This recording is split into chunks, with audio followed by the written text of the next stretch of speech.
Nabisto ang ilang tindahan sa Bocaue, Bulacan na nagdidikit ng safety stickers sa mga binebenta nilang paputok.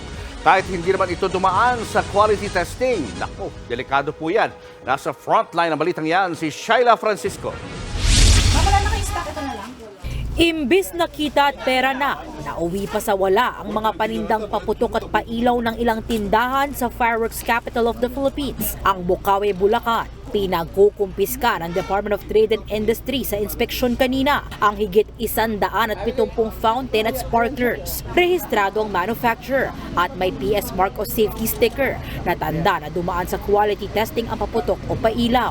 Ang kaso, ilan sa stickers inilagay sa ibang klase ng produkto na di aprobado ng DTI.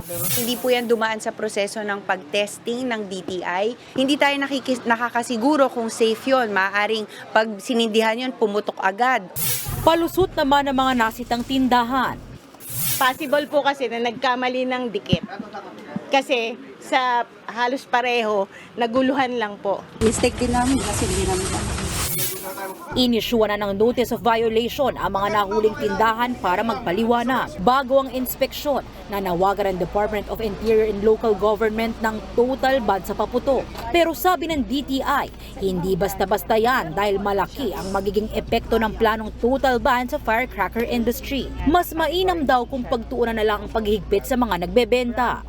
Kung hindi sila hahayaan magbenta dahil nagkaroon ng fireworks ban sa Pilipinas, sila po ang surely direktang maaapektuhan nito. Marami silang mga tao na mga empleyado na maaapektuhan nito.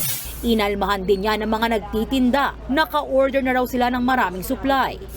Tulad po ng iba na nangungutang, paano po pag pinasara? Paano po sila makakabayad? Dito lang naman po sa gantong season, nakakabawi yung mga negosyante ng paputok.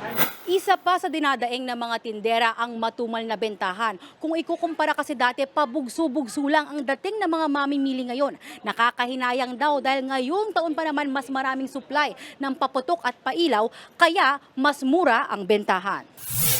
100 pesos na mas mura mga fountain na pailaw, kaya umaabot na lang ng hanggang 200 pesos ang pinakamahal. Hanggang 15,000 pesos naman ang ibinaba ng bentahan sa aerial pailaw depende sa klase. Ang Quitis at Lucis na karaniwang binibili, hanggang 200 pesos ang iminura. Pero pansamantala lang daw yan. Posible raw pumalo sa 400 pesos ang itaas ng presyo ng maliliit at medium na paputok at higit 1,000 piso sa malalaking klase habang papalapit ang bagong taon. Nagbabalita mula sa Frontline, Shaila Francisco, News 5. Mga kapatid, Julius Babaw po. Huwag maging huli at maging una sa lahat ng balitaan. Para sa tuloy-tuloy na talakayan sa Frontline, mag-follow at mag-subscribe sa social media pages ng News 5.